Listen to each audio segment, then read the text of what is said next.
Welcome back to Close Encounters of the Tech Kind. I'm John. We're heading up this conversation today with Mike, Hey everybody, how's it going? with Jackson, Howdy do. and Artie. I'm present. You'll see him pop out from behind the screen when he's present, and when he's silent, he disappears back behind the screen. We've got a great conversation coming up. It's about time to talk about AI. And it's like we haven't talked about it before, but it seems to be the top of everybody's mind because it's a little frightening what it's doing. You may have heard the call to arms to get Clippy added as your profile picture. I want to talk a little bit about the history of what that is, because Jackson, I don't think you know what Clippy is, do you? I have no idea what Clippy is. Prepare for some history. We'll talk about that quickly. I want to hear your thoughts on it, because it was the attempted AI before AI was really a thing. Everybody hated it. That's the punchline. Gotcha. YouTube is rolling out their age verification. We'll talk just briefly on that, give everybody a heads up what to do to stay on the right side of things and not end up in kids mode. And a little bit more serious of a note, the courts got hacked. U.S. courts have been breached. Now, our news is kind of early on this, so we'll be very cautious how we speculate. But Can I cancel all of my parking and speeding tickets for me? That'd be They're nice. federal. Wouldn't that be cool? What does it take to get a federal parking ticket? What secret government installation did you park at? Good grief. I parked my tank in the wrong spot. Tried to gain I access can neither to Area confirm or 51. deny that I parked there. What's that, already? Tried to gain access to Area 51. I can neither confirm or deny I parked in Area 51. That was a couple of years ago. No, you wanted Area 52. Oh. You need to go over one there. I'm bad Should have with taken that numbers. left I at- wanted to go to Area 15. Oh, yeah. Should have taken that left at Albuquerque. Yeah. And then if we got time, I definitely want to talk about Steam and the censorship that they're being forced through right now. So that's not a small issue. That's kind of big. But yeah, let's get into talking about Clippy. Mike, what's Clippy? Clippy is a cute little paperclip guy that Microsoft had included with Microsoft Word primarily, right? And Yep. the idea was to help people learn the application and learn how to do things and provide some assistance where needed, as people were making their documents in Microsoft Word. I remember when I first saw him pop up, it's like, what would you like to do today? And gives 3 basic options of write a resume, write a report, just really mundane things that were completely useless at the time. I just looked up a picture, and it looks annoying. and he was animated. It's animated, too, right? That's the thing. Is like all the programming that went into making Clippy work. Like, was it really worth it? Like, well, he's around 20 years later. So he's animated. He sits down in the bottom corner and he just talks to you about, hey, it looks like you're trying to type this, or are you having trouble finding this thing? Here's how you can format that. And it was just interjecting like some side seat driver sitting over your shoulder telling you how to play a video game. Like, go away. You're annoying me. I want this to stop. And so every time I sat down with Word, I'd launch it and Clippy would show up. I would find a way to disable that lovely little paperclip because it just sits there, blinks, says things randomly. There was zero intelligence to it. Like, it would kind of read what you're typing and suggest canned things, but it was the furthest from AI that you could possibly get while still claiming to be AI. It was like one of those computer pets that you could have on your screen, except there was no box to get rid of him. Like you couldn't exit out of the program. The easiest way to get rid of him was to exit Word and open up Notepad. A pet implies that there's some kind of benefit to me. Yes. Like, And for the novice, brand new user of Word that's never used it before, I could see it being helpful for the first, 5 minutes.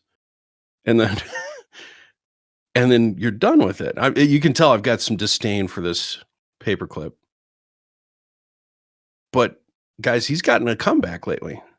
Louis Rossmann has challenged the world to put Clippy as their avatar, their profile picture, or wherever. Artie, how far has that gone? I don't know, but when I'm looking at YouTube, at least, I have seen a lot.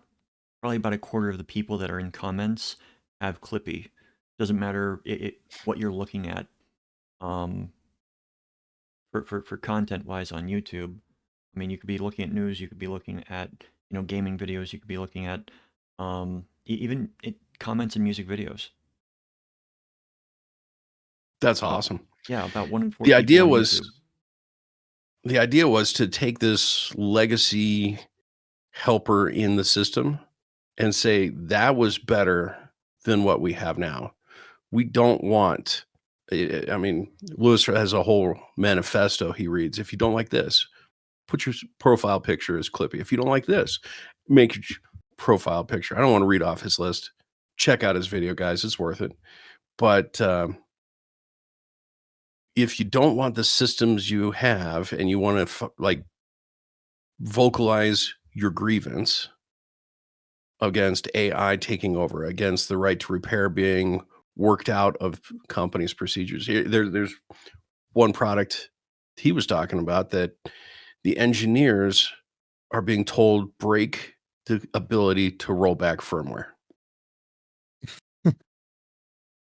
So if you're running like a smart home system and you now want to switch it to a recurring revenue model, instead of, hey, I bought this, I own this, I program this, it's free and open source. Company buys it, turns it into a thing, and then breaks the firmware so you can't roll back to the free and open source model anymore. Is that right? That's wrong? not even good from a security perspective, because sometimes a rollback is the only way to resecure an object. Yeah, what happens when that company goes bankrupt and what if you need to go back and you still use your device because there's a lot of things that are requiring you to sign in? Well, what if they had a version that didn't require you to do that? Because if they go bankrupt and the site's not available anymore, then you just have a bunch of useless devices. And that's where we're at as a society. And this is one of those protest points of put your profile as Clippy if you don't want that type of thing to happen. So just kind of counter-revolutionary to the AI systems that have been pushed in our place and the recurring models that are being pushed on us. But yeah, go check out his video. Artie, we should probably clip that to the show notes on this. I will put it in a comment or in the description. But yeah, Clippy, he had a history. I hated him. I wish he was back. I'll take it over all the suggestions that are in like Gemini. When I do a search in Google, it takes over the front. Well, they're pushing this. Go ahead. They're pushing this new AI mode too on Google, and it's actually starting to annoy me now. It's like they can't just keep things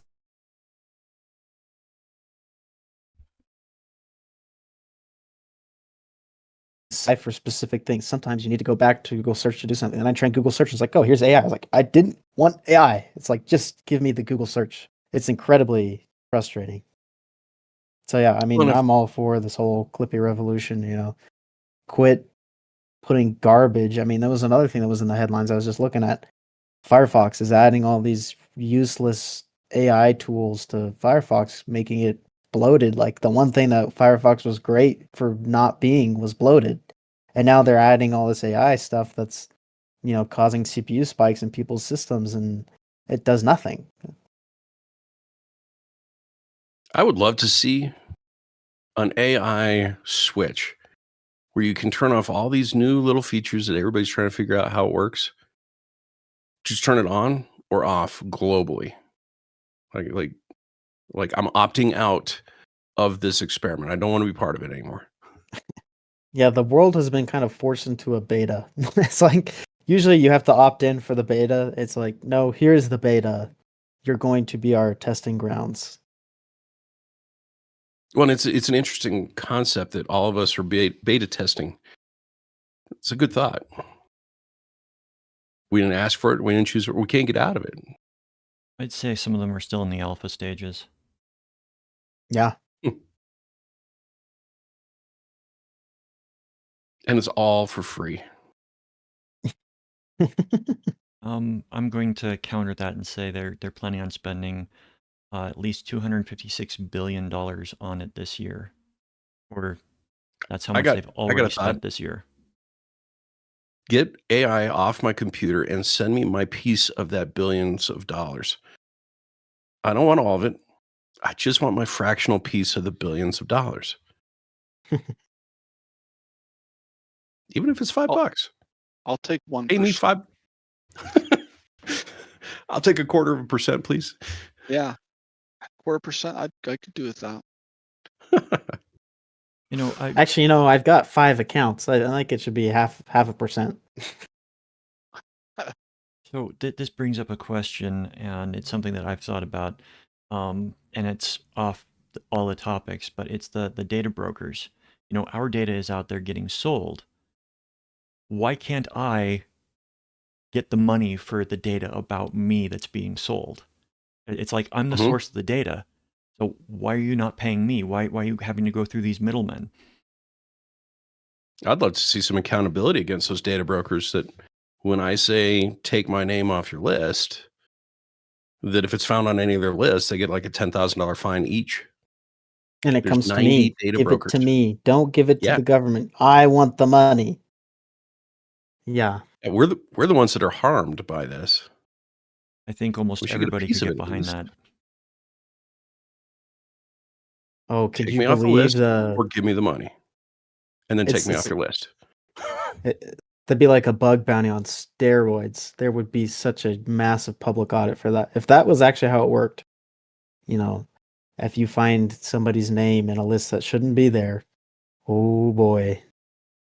There is actually something like that when it comes to telephones. I was looking into it, and there's a federal law. I don't remember the exact law itself. But if you are being constantly, called by a call center or something that's doing the spam things, specifically on your cell phone, some people have set up multiple numbers, and they use this as a means of getting money out of those people because they are breaking the law, and the fines go to the person who is being called. Ooh. Yeah. Ooh. Okay, wait, sorry, say that again. So the way that it's set up is You're that scam baiting. Yeah, in a sense it is, but it's also That's cool. that there is a communications law that states that you need to have express written permission from somebody to call them on the cell phone if it is something that is not actively related to that person. Trying to remember the words. So like essentially, go ahead. If a call center is calling you and it's just like, yeah, we want your information about this XYZ, that is what's illegal, and that's at the federal level in the U.S. Cold calls and soliciting is what you mean, essentially. Yes. And I was watching a video and the person was saying, yeah, just stay on the phone and get as much information about them as you can, because you can report them. And That's cool. It's one of the specific things that is default opt-out.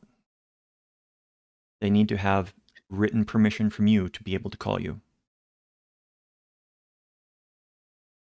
Well, there's a free tip for everybody listening. And it's not free. It might actually pay you to listen to that tip and research that. It also might take a bit of work to get to that, but yeah, at least you can get your name off the list and get them fined by the government. So look, anybody that wants to do that, check out your local laws, check with an attorney, or make sure your I's are dotted and T's are crossed, because that could be cool to get $10 for every phone call they call. I'll try to find, well, so I heard another story of somebody that set up a toll line specifically to give scam callers. Mm. So that every time they call, he gets paid. Mhm. Anyways, That's cool. I got a scam text today. This was a shout out to whoever in the Philippines sent me this one. They sent it from a 63 country code number saying, "This is Apple. There's been a $432 and $92 charge on this card. We think it's suspicious from China. Here's the IP address." The IP address had 3 numbers in it. I was like, Only 3? Only 3. And it was maybe the worst potential. It was the worst scam like I had ever seen. And they even put me in a group chat with like all these other people. So they didn't even do any of the texting correctly. It just sent it all into this RCS group chat. And everyone else, I didn't respond to it because I don't want them to know that the number is even active. But, several of these people responded with many explicitives towards the scammers. I just got a good chuckle out of that today. I should have screenshot it. It was pretty funny, but I already deleted and reported it.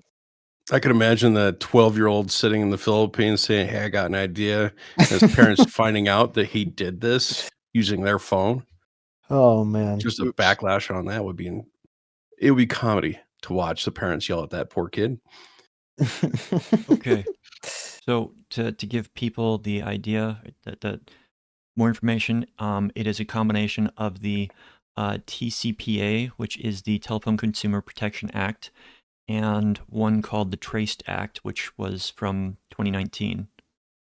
So those are the 2 things to look at if you want to dive deeper into that. And Wait, so this I'm is sure a live active thing Yes. where these Yeah. people can be. So check it out. Worth a few bucks. Oh. Just a Texas telemarketing firm was hit with $225 million fine at 22.5 cents a call. Wow. So then if you report it, you get a payout or some sort of a I don't know something from exactly that? how it works.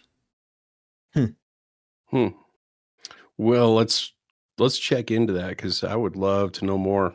Maybe we'll talk next time about that. But I definitely want to move this along.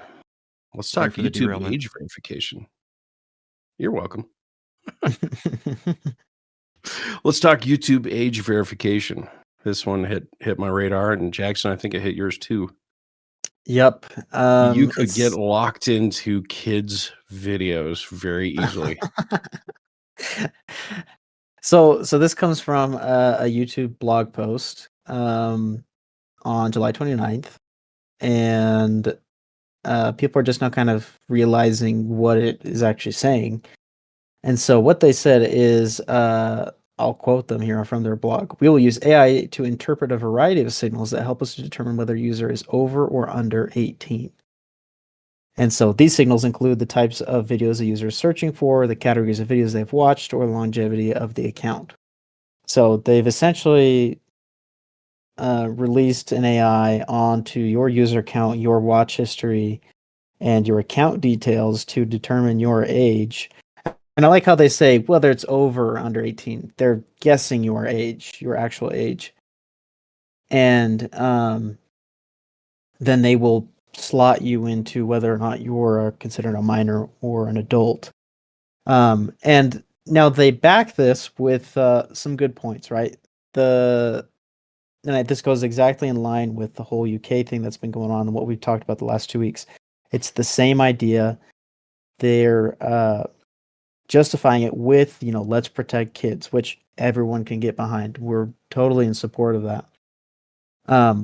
But then it's the methods that they go about doing it that kind of contradict a lot of the things that we believe, and we support with the way the internet is set up, in cybersecurity, data collection. Just wrap the kids in bubble wrap. Don't let them on the internet, and leave them, on the couch watching whatever the parents choose. There you go. So that brings up the question, well, what happens if I get flagged as a kid, as a kid's account? Well, if you want to be released from the ball pit, you have to submit your ID to YouTube to get released. So, of course, that immediately strikes the uproar of people being, hey, I don't want you saving my data. I don't want you having my ID. I don't want to have to pass that information on. What happened to my my anonymity on YouTube? Why are you going to go through my watch? Like all of these questions are coming up, and they're valid questions. So that's kind of it. It's just another similar debate, but it's YouTube. Everyone uses YouTube. It's going to be a step backwards because all those metrics are already captured by YouTube, anyways, right? Yeah. Yeah, they do. So I'm not 100% sure, and Artie, you may know better than I do, but I know that your Google account, Google in general, is guessing your age. I don't know how intertwined that is with YouTube, because I have seen that Google itself, it doesn't feel like one cohesive thing. Thank goodness. Yeah, for better or for worse. Probably for better for us. Worse if you're trying to use their tools sometimes. But as far as Google advertising goes, you sound like a frustrated developer when you sighed exasperation on that. yeah, to say the least. So here's the thing. This does nothing. What they're saying, and I'm such a skeptic.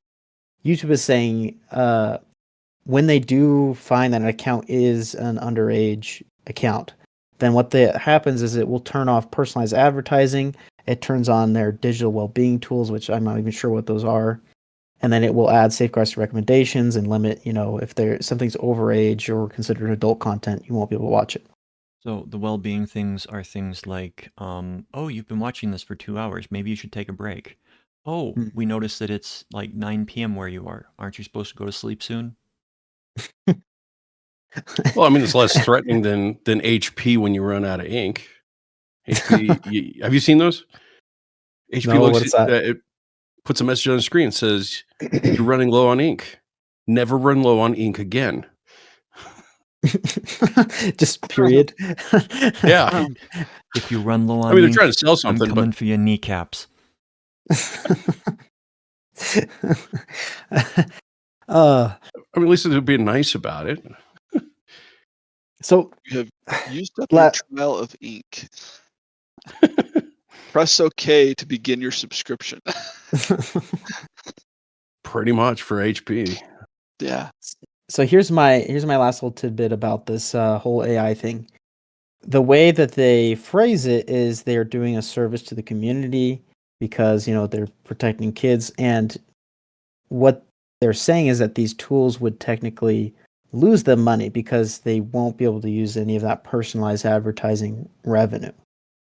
However, because this is now going to become part of their terms of service, I'm sure, it means that, hey, we will find out your age, and if you're under 18, we'll just turn off personalized advertising, but that leaves the rest of 18 all the way up to 120. We can now serve you better personalized ads, and they can sell that, which they do. Google Ads, which is part of YouTube ads, it's all the same. Yep. It is used as a metric, and it is useful for advertisers. We do some advertising ourselves, so we kind of play the evil man as well, although we don't gather any sort of that data. That's not what our focus is. But long story short, that can be an extremely useful resource to an advertiser to know what age they're showing their ads to.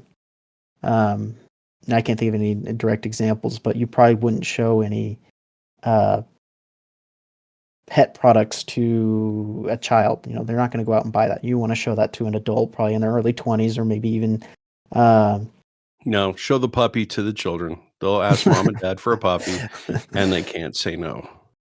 That too. So, I mean, it goes both ways, right?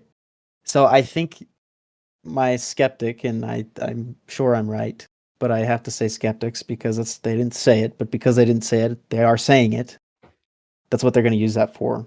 And it's another way for YouTube to gather data on the users and sell it. Now, there are a couple things that come to mind with this. And the first one being is that this doesn't just affect viewers. This affects like what we're doing. We're putting the podcasts out on YouTube. And, if our YouTube account gets flagged as a kid's account, all of our videos are going to be put in there as a kid unless somebody submits verification that this is an actual adult group that are talking about mature things, in this case cybersecurity, because I don't know many kids that care about cybersecurity. So it's affecting creators as well. I've listened to a few other people on YouTube talking about how in this past week, when they upload a video, it spends like 8 to 24 hours in the processing phase. Even, deleting it and re-uploading it, it stays in the processing phase. And I don't know if this is related to that or not, but it's something that is drastically affecting people's YouTube experience on both sides. Well, and that's one of those ones I have trouble. If you're getting monetized, you have a bank account the money goes to, you're probably an adult. I don't You're know. I've given met some information. really, really brilliant young kids that have made lots of money and have some significant bank accounts. That is Yep. true. It's true. But you're giving your Through YouTube. information to YouTube anyways Yeah. to get paid. I mean, I think, it's that know your customer laws. That should protect that. Now, I also Anyway. have a theory of something that is going to stem from this if it becomes a problem. And it's not something that I condone, but I've got a feeling there will be people creating a black market for YouTube IDs that are above allowed to view, content for like a music video from 40 years ago that is not suitable for children. Like what was it? The Twisted Sister, We're Not Gonna Take It. That's flagged as not safe for kids. Don't ask me why. But, I see something like that cropping out of this as an unintended side effect. But whenever you Well, I think it is intended. whenever you have like a prohibition style approach to something, which, let's be honest, this is a few degrees away from prohibiting kids on YouTube completely. Yeah, It's that won't going happen. to- There's puppies to entice children to get their parents to buy. I get it. I mean, don't get it I wrong. Yeah. There's a reason cereal boxes have cartoon characters on them.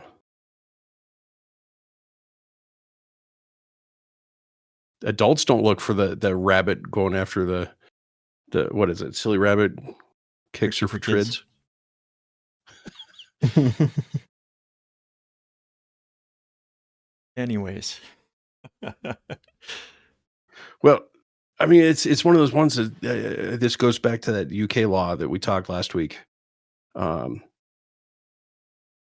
Putting your ID up into a central repository does not make sense. Putting all your eggs in that one basket is just asking for trouble. Now, Google's got some bulletproof security. Well, as bulletproof as you can get, I guess. But let's talk about U.S. courts got hacked. Did you guys hear about that one? Mm-mm. I didn't. Yeah, so we got the age verification with Google. We got age verification with other websites. There's some central authorities that have stepped in to offer their services, third-party services to websites. That's a good thing. But they have a target on them. So, Artie, you've got the articles. I did have the articles a few days ago. I'm going to refresh myself. Uh-oh. Well, now I got to do some ad lib and fill in some gaps. Basically, the data that got stolen was all the classified or sealed records. So, social security numbers, sealed identities, documents, confidential confidential informant identities, Ooh. and it looked like it was focusing on, cases that were not like high priority or low priority, but the ones that, people would pay attention to if it came up, but would probably fly under the radar if you weren't looking for it.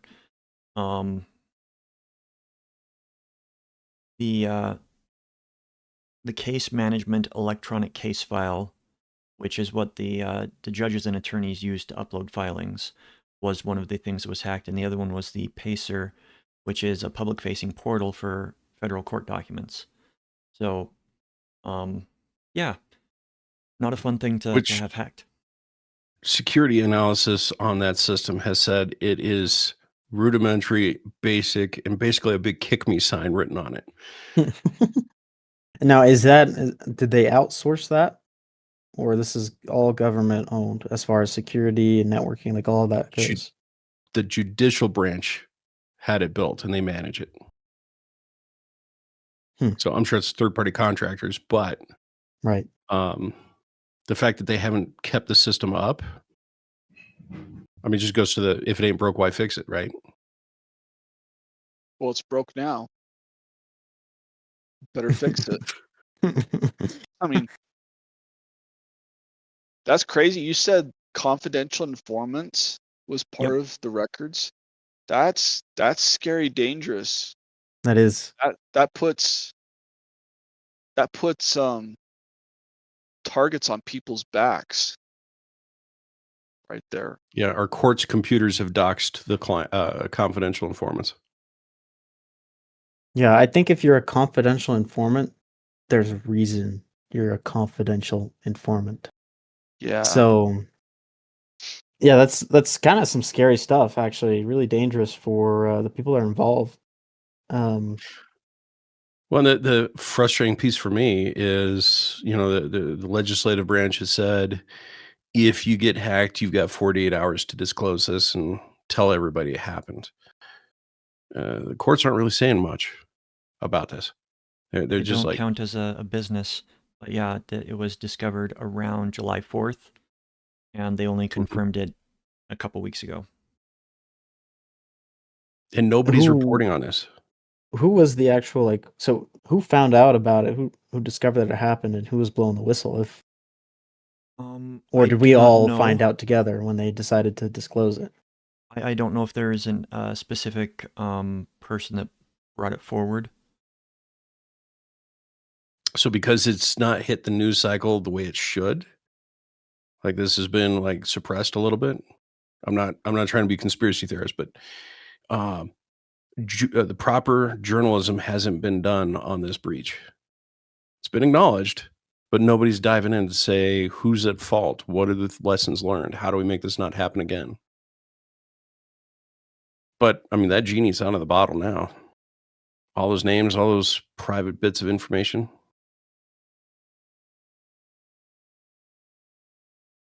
So what do we do next? I mean, I think what I'm hoping is that it will be a wake-up call for the government in general to just say, hey, we need to make things more secure, even on the things that we don't think need to be addressed, that haven't been targeted or things like that. Because, you want to shore up the things that are important to keep the country running. That would be like infrastructure. That would be like military. That would be just court systems. FAA. All these groups that keep us functioning on a day-to-day basis.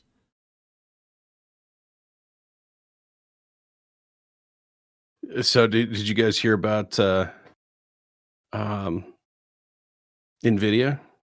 So kind of in the same vein of all this, um, the courts, legislators, government in general just wants that backdoor access to all of our data Right. when they can't keep what's they've got secure. So there's this nation state push to make chip manufacturers, in this case NVIDIA, put a kill switch or an operator that makes the chip work or not work.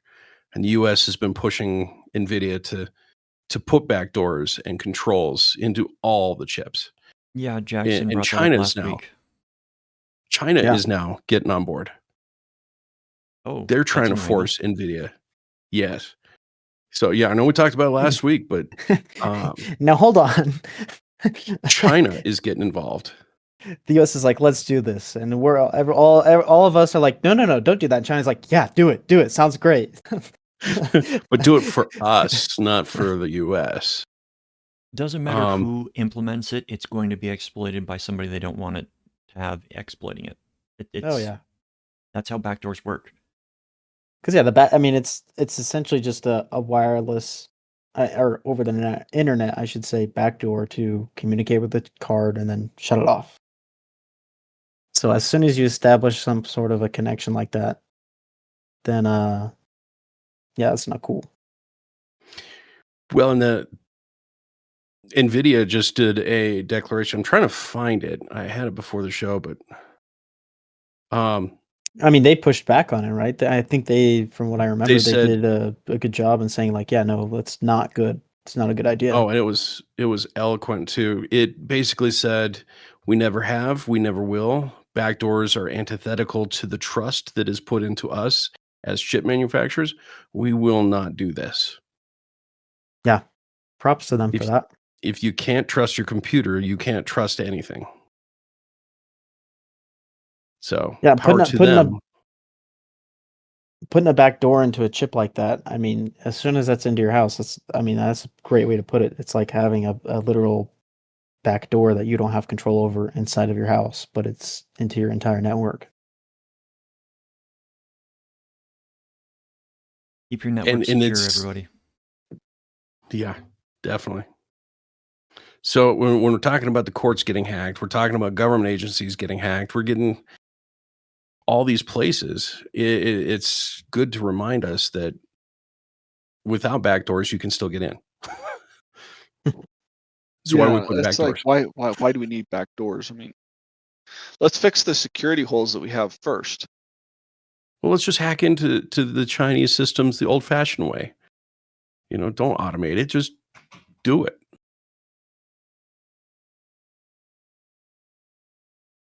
Okay, don't hack China. That's a bad idea. I'm not recommending that for anybody. But speaking of laying controls into things, I want to jump over another subject that's kind of interesting. Steam censorship. Did we talk about that last week? I don't think we did. No. I don't know what you're talking about. Yeah. So what was it, like 20% of the titles were removed off of the Steam library? Not 20%. 20%? It was all It was of the no, it was 22,000 titles were removed. Yeah. That's what it was. There are anything that was labeled as adult only. Steam removed it? Yes. Steam removed it. And they added a Rule Not by 15 choice. to their terms of service. And the Rule 15 reads that anything that violates the rules set forth by the payment processor. Why, oh, why did I jump to Rule 34? Because it's the internet. Anyways. Okay. Wait. Sorry. Can you? What is Rule 15? Rule 15 is that they will remove any game that their payment processors deem as inappropriate. Payment processor. What is that? So a payment processor, Visa, the big ones would be Visa, MasterCard, and PayPal. So they're saying Visa is our overlord? GoFundMe is not a payment processor. Well, it kind of is. Not in the sense that we're talking. Not in the No. traditional sense, but they also do a lot of Yes. we don't like this person, they don't get access kind of shenanigans. Yeah. So it's not just Steam that has been dealing with this, but I've seen it over on Reddit and Patreon also getting hit with this. Mhm. Entire subreddits getting deleted because it's no longer Visa or MasterCard said, we don't like this. Get rid of it. Okay, wait. So, what types of games were removed from Steam? Because I know there's a lot of games that are rated mature that are like Call of Duty or whatever. Ones that are So when considered you adult say only, and some that are some that deal with heavier topics. There's one specifically, I'm All not the going to name it, all the but it's topics I gotta jump in. All the topics that would get us demonetized, so we're not gonna mention them. well, so did they not all essentially of them just were that. remove that entire? Because they had a whole section of the store, right? That's like just adult only, Yeah. right? They opened that up So is in that entire 2019, I section think. gone now? For the most part, yeah. Wow, that's kind of big to Heavy-handed. remove an entire like category of your store. And the thing is, it doesn't matter to us, or I'm going to say, it doesn't matter to me if anybody out there enjoys that. You're welcome to, because it specifically was legal where it was being sold. Mhm. And But the payment processor had an ethical issue with it. I'm not sure what do they. I mean, are they aware that their cards are used in many other places of Yes. yes. worse? Yes, so you shouldn't be over there doing that also. So the thing that is funny I mean, I is agree, but No, I just don't get what they're that's getting at. Yeah. Steam's that's not the mode. It's Steam hasn't sat down on this fight. They're taking a step back and letting their users fight for them. Because which is if brilliant. they anger the payment processors, they can cut off payment to Steam, which is going to basically destroy Steam. I mean, simple economics. If you're not getting money, your business is going to fail. So, they have Yeah, pointed out. that's a. Go ahead. I mean, I have seen things like this before where, I mean, yeah, I mean, payment processors is a whole big monopoly thing. It's been in the courts. I've seen subpoenas, I've seen clips Yeah. of it. Like, it's a huge thing. And so, yeah, I mean, I don't know. It's kind of crazy that they have that kind of big stick type of power to just. Yeah, you can have Coke or Pepsi. You could have country or western. So, the thing that Steam It's did Visa or was MasterCard. they have basically said that the MasterCard and Visa's responses to, oh, we're not participating in this. We've got nothing about that. They have stated that they will go after things that they deem will hurt their brand. And they think being associated with this kind of stuff will hurt their brand. And in my opinion, they're finding out that doing what they're doing is hurting their brand a heck of a lot more. Yeah, that I don't know. Their logic just doesn't make any sense to me. I mean, they're motivated by money. I'm not sure what they had to gain from doing that, unless it truly was on an ethical thing. And then, okay, sure, fight your ethical battle.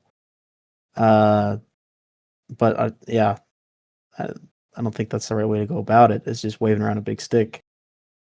But it's strange that they would say that offering themselves as a payment option would hurt their brand. Like, I'm not sure that anybody cares or notes, or I don't even Even know if they associates. even associates it at all. It's not their money. It's whoever's paying for it. Well, and this is actually why Bitcoin isn't more used in places. It's because if you use Bitcoin, then the big credit card companies will stop servicing your business. because it's direct competition.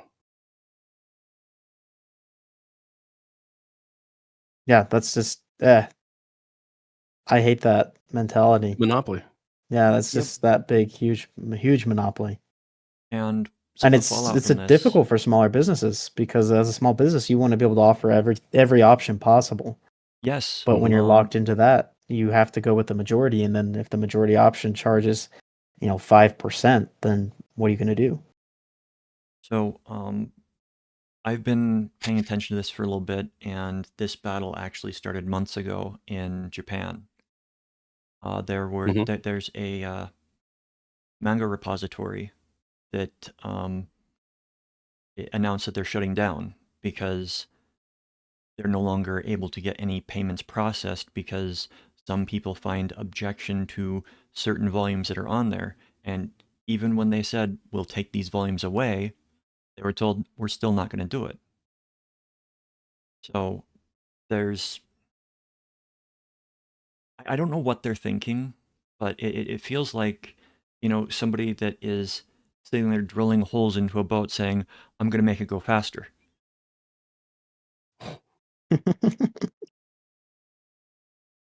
Well, Less air resistance. Hey, and it's lighter. They say that ounces are pounds. Hmm. and it's one of those interesting concepts of like let's shut down payment processing to stop a thing that we don't ideologically agree with. It just Well, seems a little weird. I just did a quick search on this just to see if I could figure out what the reasons would be for a like why would a payment processor care? Like if you look at Visa, MasterCard, any establishment we've gone into, when someone wants to set up a point of sale that can take a credit card, there's an agreement that by running a credit card, there's going to be a small percentage of that transaction is going to go to the credit card company or whoever the payment processor is, right? So Yep. it's like you would think that the more transactions, the more they'd be making. But in this search, it did come up with some very enlightening things that in the realm of mature entertainment, there has been found that they get more chargeback. They have higher chargeback rates. So in the instance where maybe somebody got signed up and then got caught, and so they cancel it, or wanted the refuted the charge. Maybe it's a practical joke that somebody set up on. Maybe it was some kid got a hold of their parents' credit card and used it so they could access stuff that they weren't supposed to, and so then they're refuting the charge.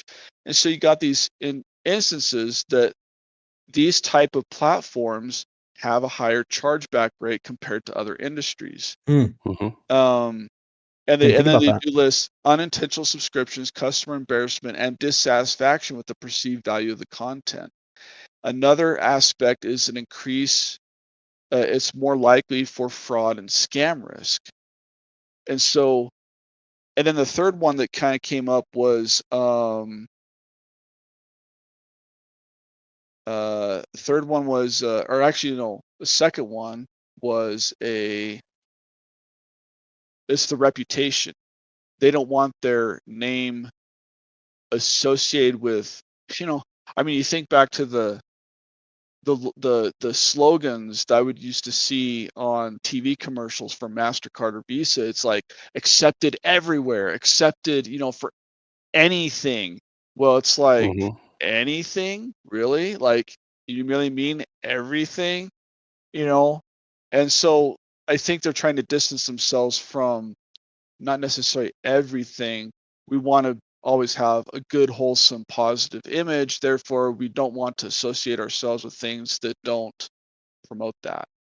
And then the last one was that there could be regulatory and legal compliance in those transactions of, like we've been talking about before, age verification, And is it controlled content? Is it illegal content? I mean, just because we have a certain set of laws that may allow it here in the United States, that doesn't necessarily hold true for other countries or other territories. And you got to think that some of these payment processors, they are global, they're worldwide. They want to work literally everywhere in the world, but the rules and regulations aren't necessarily the same everywhere. And so it could be kind of a headache to have to, yeah, I can comply here in the US, but it's different regulations, somewhere else.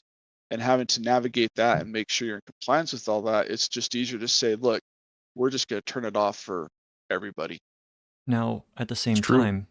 time, in some jurisdictions, it's actually illegal to do that, to cut off payments for businesses that you don't want to do business with just Yeah, and because. that's a fine line you have to walk, is that can we cut it off or can we not process, like, yeah, I get how that would be like a fine line to walk.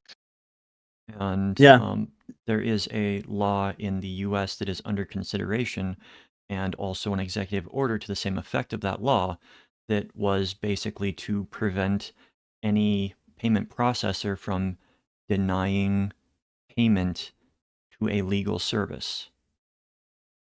Yeah, because then you're looking at discrimination. Yes. But I can see your point there, Mike. Yeah. The idea of things being charged back. hmm It's literally a financial burden to support certain types of industries. But they didn't cite that. Yeah, they should just push it right back to the site that's selling the thing that is charged back. Yeah, Say, Yeah. well, stop selling this because you're not selling it.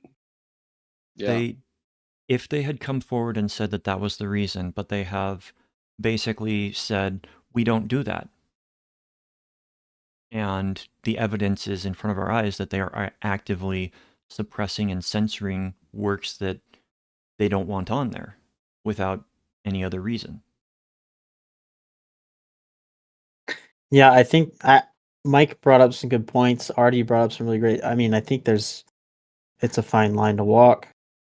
Um, but I wouldn't imagine Mastercard or whoever coming out and saying, we're not going to support adult content because it's not making us money. Then they just seem like greedy and all that. So even though like from a business perspective, you have to see like, well, that makes sense. It's not making them money. They're having to deal with all these chargebacks. Sure, but then you think about, okay, well, are you really supporting the customer then? Because are you allowing the customer to spend their money the way they want, and where they want? Or are you only allowing them to spend their money where it makes you money, right? So, I mean, it's kind of that give and take. And so, yeah, I mean, it's hard to really pick a side, especially when you How about have, this? laws on laws on laws that kind of How about make it go after all. the how about go after the consumer if they decide that they want that content, that you're locked in to that spend. If you can verify it came from their home IP, that it came from their device, that it came from their credit card from in their hand. We're talking about submitting our IDs for verification. How about you show your credit card to the camera for verification? No, don't say that. But I mean, like, Or or get rid of the chargebacks. or you Yeah. put it on the business. That's like, if you're willing to engage in a risky business, then to have payments processed for a risky business model, let's say, then there maybe should be a premium for that that's I non-refundable. I believe that there I is a mean, premium for certain businesses out there. yeah, But I think we've circled around, and that there's still the aspect of it that we don't want a company deciding what to censor online. right. Because if You don't they want the decide, government censoring. we don't want censorship, or rather, Yeah. I don't want censorship, it never leads to anything good. Go read 1984, go read Animal Farm, just go read some books. But let's find ways of protecting children Yes, that don't infringe on freedom. Yes. Well said. And I think Well said. I think that's the battle cry that we should move forward. Is we need to find a better way than just the easy turn off the credit card or turn off the website. There's better ways of handling it. But unfortunately, I think we're getting close to the end of the hour, aren't we? Yeah, we got about 5 minutes. We got about 5 minutes. Yeah, try not to get locked into the ball pit. Speaking of the ball pit, how about AOL? Did you hear about this one? Oh yeah. Take a minute to mourn the death of dial-up from AOL. No more dial-up. I mean, Can I you mourned it when even I was do using dial- it. Can you even do dial-up anymore? Like that requires a modem that works over an analog line. 160,000 people were doing it. Wow. We're still doing it. Like I don't know where do you even find the line? It would be in places that do not have readily available access to Digital. high-speed internet. It's going to be rural places that Yeah. haven't upgraded yet.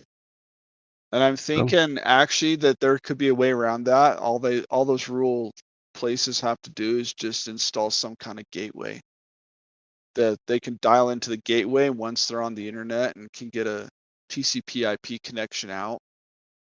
Then they'll be able to surf AOL. But who's gonna Satellite's been install it? around for a long time though. Yeah, Well, it I was has going to been. say Starlink just got 160,000 new customers.